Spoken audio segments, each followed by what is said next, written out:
आज हम कुछ इम्पॉर्टेंट क्वेश्चंस कवर करेंगे जो कि आपके एग्ज़ाम्स के लिए बहुत इम्पॉर्टेंट है। सो आप लोग बहुत ध्यान से देखिएगा वीडियो को, और हो सके तो आप इसे रफली नोट भी कर सकते हैं ताकि आपको जो है याद करने में प्रॉब्लम ना हो। चलिए शुरू करते हैं। पहला क्वेश्चन है, 73वें संशोधन में कौन सी अनुसूची जोड़ी गई? तो ये जोड़ी गई थी 11वीं अनुसूची। ठीक है, आपको ध्यान रखना है 73वें संशोधन में 11वीं अनुसूची जोड़ी गई थी। नेक्स्ट क्वेश्चन है, पंचायती राज संस्थाओं के निर्वाचन हेतु कौन उत्तरदायी है? तो इसके लिए उत्तरदायी है राज्य निर्वाचन आयोग। नेक्स्ट क्वेश्चन है आपका, भारत में पंचायती राज अधिनियम कब लागू हुआ?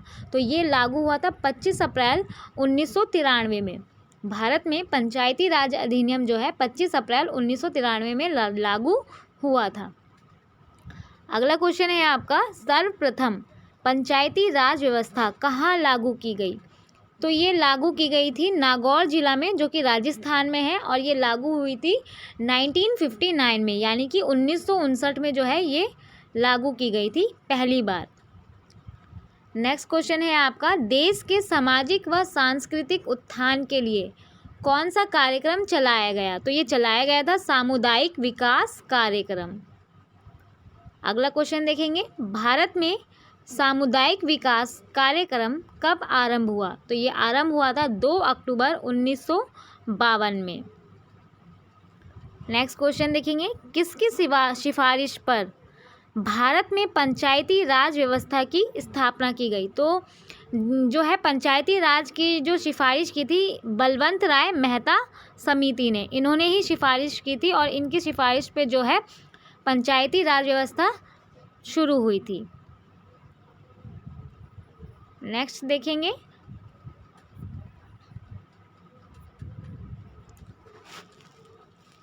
पंचायती राज की सबसे छोटी इकाई क्या है? तो यह है ग्राम पंचायत।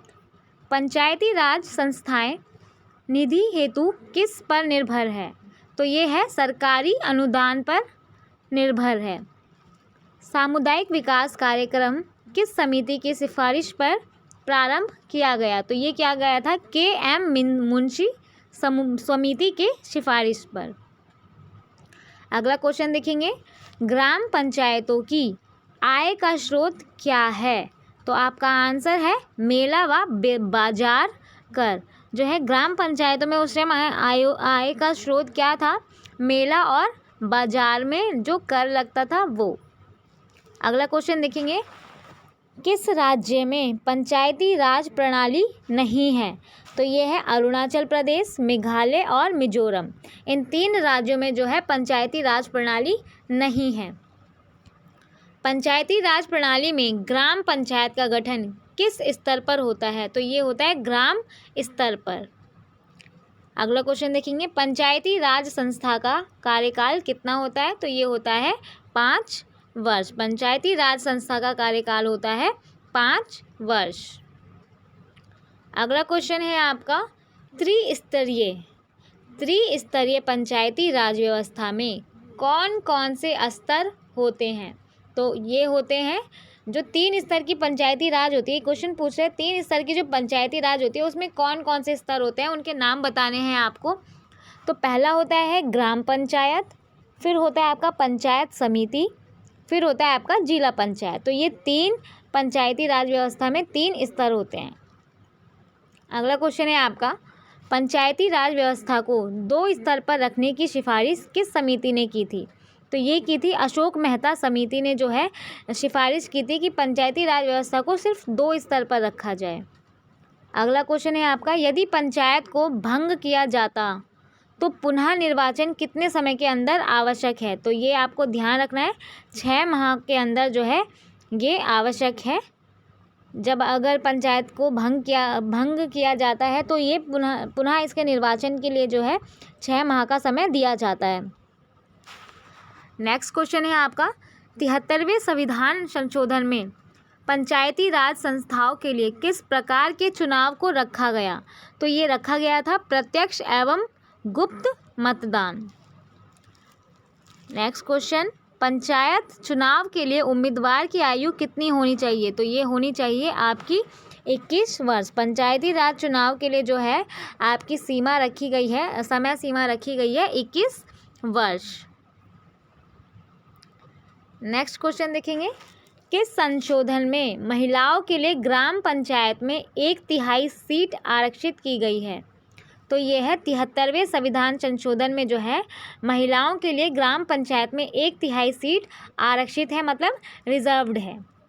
नेक्स्ट क्वेश्चन देखेंगे, पंचायती राज विषय किस सूची में है? तो यह है राज्य सूची में। आपको ध्यान रखना है, पंचायती राज विषय किस सूची में है? तो यह है राज्य सूची में। नेक्स्ट क्वेश्चन देखेंगे, पंचायत स्तर पर राज्य सरकार का प्रतिनिधित्व कौन करता है? तो पंचायत स्तर पर राज्य सरकार का प्रतिनिधित्व जो है ग्राम प्रधान करता है। नेक्स्ट क्वेश्चन देखेंगे, पंचायती राज संस्थाओं के संगठन के 2 स्तर होने का सुझाव किसने दिया था? तो ये भी किसने दिया था? अशोक मेहता समिति ने। नेक्स्ट क्वेश्चन देखेंगे, पंचायती संस्थाएं अपनी निधि हेतु किस पर निर्भर है? तो यह है सरकारी अनुदान पर जो है कि निर्भर है। ठीक है, सरकारी अनुदान पर जो है पंचायती संस्थाएं अपनी निधि के लिए निर्भर है।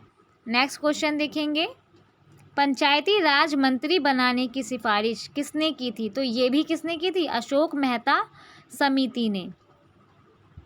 राष्ट्रीय पंचायती राज दिवस कब मनाया जाता है? तो इसका आंसर आप सभी को ध्यान रखना है, मोस्ट इम्पॉर्टेंट है 24 अप्रैल। 24 अप्रैल को जो है राष्ट्रीय पंचायती राज दिवस मनाया जाता है। नेक्स्ट क्वेश्चन देखेंगे, प्रथम बार किस प्रधानमंत्री के कार्यकाल में पंचायती राज व्यवस्था लागू की गई थी? तो जो है उस समय जवाहरलाल नेहरू के समय जो है पंचायती राज व्यवस्था लागू की गई थी। पंचायत के मुख्य कार्य कितने हैं? तो कितने हैं? 29। पंचायत के 29 मुख्य कार्य हैं। संविधान में अनुसूचित क्षेत्र राज्य कब जोड़े गए? तो ये जोड़े गए थे 1996 में। संविधान में 9 अनुसूचित क्षेत्र राज्य जोड़े गए थे 1996 में, 1996 में। स्थानीय स्वशासन को लोकतंत्र की पाठशाला किसने कहा? तो ये कहा था लॉर्ड ब्राइस ने। ठीक है, आपको ध्यान रखना है, लॉर्ड ब्राइस ने जो है स्थानीय स्वशासन को लोकतंत्र की पाठशाला कहा था। आपका नेक्स्ट क्वेश्चन है, किस समिति ने पंचायत को टैक्स लगाने का अधिकार की सिफारिश की थी? तो ये भी कौन सी समिति? अशोक मेहता समिति ने जो है पंचायत को टैक्स लगाने के अधिकार की सिफारिश की थी। नेक्स्ट क्वेश्चन देखेंगे, किसकी सरकार के रहते संविधान में पंचायती राज को स्थान मिला? तो ये थे नरसिंह राव। नरसिंह राव के समय में जो है पंचायती राज को संविधान में जो है स्थान प्राप्त हुआ। नेक्स्ट क्वेश्चन देखेंगे, पंचायती राज देश में कब लागू हुआ? तो अप्रैल 1993 में लागू हुआ था। और पंचायती राज दिवस कब मनाया जाता है? अभी मैंने आपको बताया था, आपको ध्यान रखना है कितना था? 25 अप्रैल था। ठीक है, आपको ये याद रखना है। नेक्स्ट है आपका, सामुदायिक विकास कार्यक्रम की असफलता का मुख्य कारण क्या था? जो सामुदायिक विकास कार्यक्रम था उसकी असफलता का मुख्य कारण क्या था? अशिक्षा व सरकारी कर्मचारियों पर निर्भरता। ठीक है, नेक्स्ट देखेंगे, पंचायती राज या स्थानीय पंचायती राज या स्थानीय स्वशासन का जनक किसे माना जाता है? तो ये माना जाता है लॉर्ड रिपन को। किसे माना जाता है? लॉर्ड रिपन को। संविधान के किस भाग का अनुच्छेद संविधान के किस भाग तथा अनुच्छेद में पंचायती राज व्यवस्था का वर्ण है? तो भाग 9 और अनुच्छेद 40 में जो है पंचायती राज व्यवस्था का वर्ण है। नेक्स्ट क्वेश्चन देखेंगे, पंचायती राज व्यवस्था किस पर आधारित है? तो ये है सत्ता के विकेंद्रीकरण पर। पंचायती राज व्यवस्था सत्ता के विकेंद्रीकरण पर आधारित है। नेक्स्ट क्वेश्चन, पंचायती राज का मुख्य उद्देश्य क्या है? तो पंचायती राज का मुख्य उद्देश्य है जनता को प्रशासन में भागीदारी योग्य बनाना, जनता को प्रशासन में भागीदारी योग्य बनाना, मतलब ताकि जनता जो है प्रशासन में भाग ले सके, इस योग्य जो है बनाना पंचायती राज का उद्देश्य था। नेक्स्ट क्वेश्चन देखेंगे, पंचायती राज व्यवस्था में पंचायत समिति किस पर गठित है? तो यह ब्लॉक स्तर पर गठित है। नेक्स्ट क्वेश्चन, किसके अंतर्गत पंचायती राज व्यवस्था का वर्ण है? तो यह नीति निर्देशक सिद्धांत के अंतर्गत जो है पंचायती राज व्यवस्था का वर्ण किया गया है।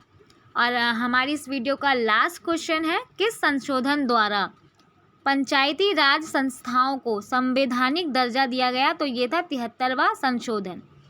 ठीक है, तो ये थे आपके पंचायती राज से बहुत बहुत बहुत महत्वपूर्ण क्वेश्चन। अगर ये आप क्वेश्चन सारे अच्छे से लर्न कर लेते हैं तो आई डोंट थिंक सो कि आपको इन आगे जाके एग्ज़ाम्स में कभी भी कोई प्रॉब्लम होगी। तो आई होप आप लोगों को वीडियो पसंद आई होगी। तो आगे ऐसे ही चैनल में बने रहने के लिए चैनल को सब्सक्राइब कीजिए और वीडियो को लाइक कीजिए, ताकि आगे मैं आपके लिए और ऐसी वीडियो ला सकूँ। Thank you for watching.